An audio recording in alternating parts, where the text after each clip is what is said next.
and welcome back to Calculus 3, section 12.8 on minimum and maximum problems. Optimization, right? So we are going to take a look at the 3D shapes and find the points where those 3D shapes have a maximum and a minimum. As in Calc 1, we have a global maximum, local maximum, global minimum, local minimum. They can also be called absolute and relative and so on. When you look at the shape, there will be a point. So this is the bottle that I'm holding right now has a maximum point, which is the tallest, highest point on the object, and then a minimum point at the bottom.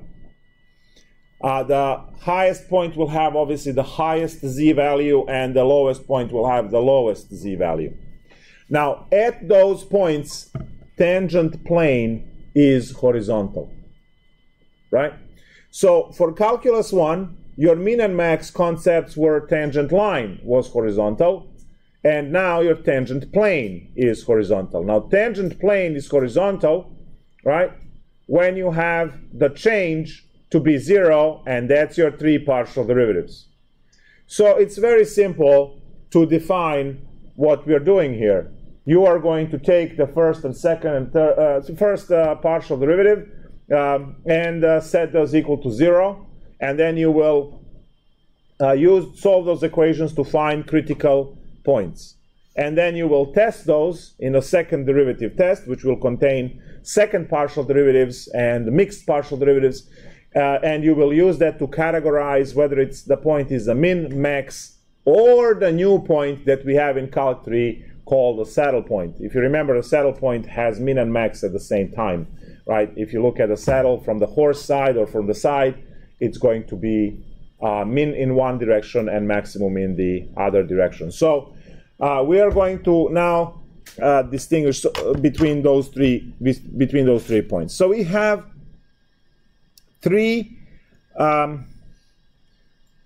things to worry about, right? One is taking the partial derivatives. Second would be to solve equations to get critical points. And third thing is to use the second derivative test, which you have to memorize the formula for, to solve the problem. So now I'll say that we have local, min-max, or absolute.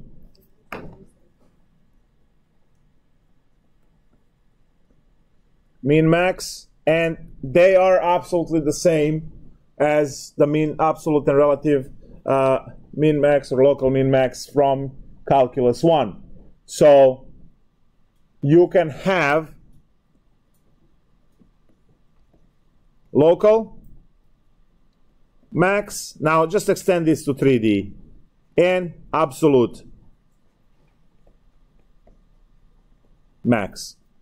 So now think of this as a 3D. You can imagine now this one over here would be a local min,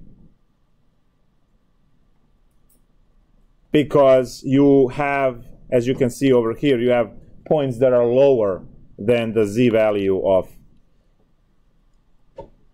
So that's the graph that quickly distinguishes between local and, right? Now we have a definition for the critical point. And at the critical point, you will have min, max, or a saddle point. So we say an interior point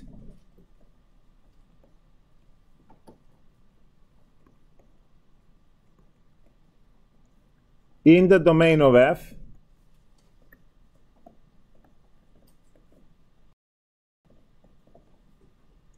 is a critical point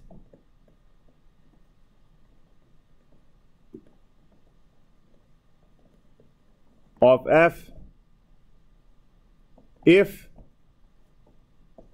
number one, partial derivative computed at a, b, or in respect to x is the same as partial derivative computed at y, I mean, a partial derivative in respect to y computed at AB is equal to 0, or at least one of those does not exist at AB. At least one of fx or fy does not exist at AB. So this is definition for critical point, and you'll see that it's exactly the same as the definition for critical point in calculus 1, except you had just f of x.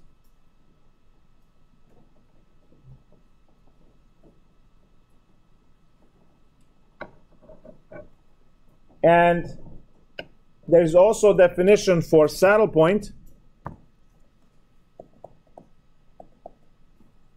which says consider function f is differentiable at the critical point AB. So consider f that is differentiable. Consider f that is differentiable at a critical point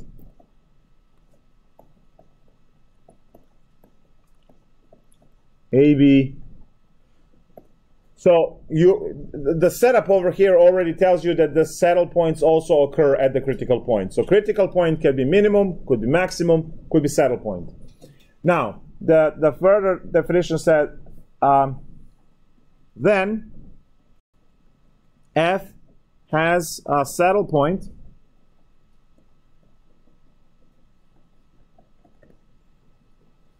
at AB if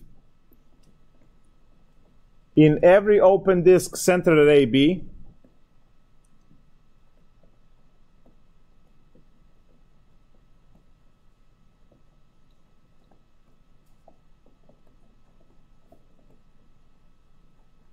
there are points xy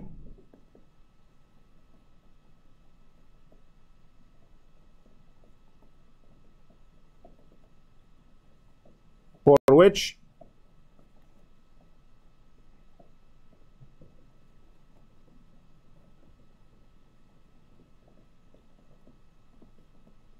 f of xy is bigger than f of AB, and points for which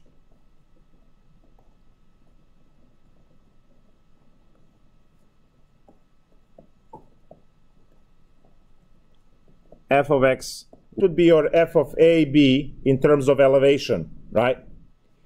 Any point that you pick, anywhere on the surface, so each one of these is f of xy, you will see that they're all larger than f of AB. Therefore, f of AB is a minimum.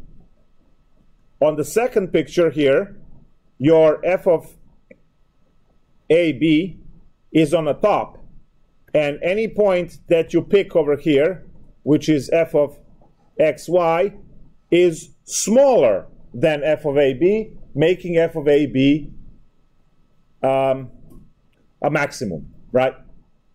But then if you have a saddle point, now a saddle point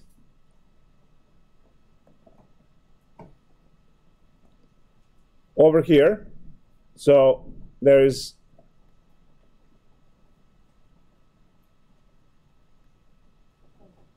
over here, there is a saddle point. So for this saddle point, you have, this is FAB, right? That's the point. Now, if you consider this point here to be fx1, y1, so this is one of the points, clearly that point is larger than FAB, satisfying this condition over here. But if you pick a point there and call this, call that point there fx2, y2, then that point is smaller than FAB, satisfying this condition here. So now with the three graphs, you see that absolute min, absolute max, and saddle point, right? They have their mathematical representation just purely looking at their z values, right, on the shape. And now we define second derivative test. And second derivative test is the one that will separate these points from being a min or being a max. And this is where you have to memorize the formula and you have to memorize conditions so that you can categorize these once you are done with your 30-minute calculation for from the system of nonlinear equations that are coming up. So, second derivative test.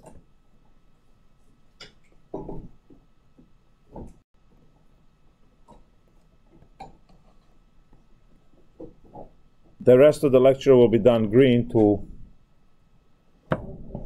match. Yeah, for whatever reason, half of the classroom is green today. I don't know why. There's a green hat over there. I'm calling him green, even though you have a gray T-shirt or whatever. Long sleeve? Oh, fine. Second derivative test. So we are going to say that so we have the conditions, right? Conditions are that fx at AB is equal to fy at AB is equal to 0, right? Because we are working on critical points, so better have that. And then we also have to have we have to have continuous. Good effort. Continuous fxx, fyy, and fxy. So these are your second partial derivatives. They have to exist and they have to be continuous. So these are conditions. We define function d as fxx times fyy minus fxy squared. So you have to memorize this one. And now you will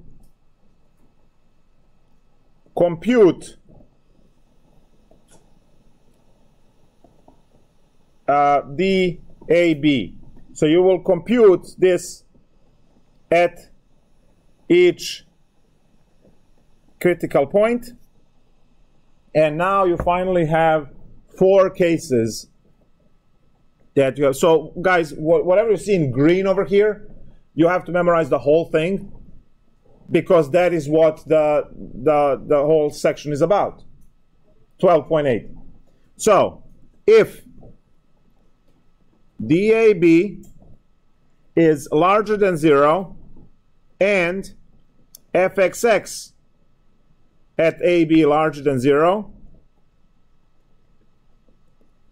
So if DAB is less than 0, regardless of what fxx is and fyy, we have a saddle. And number 4, if DAB equals 0,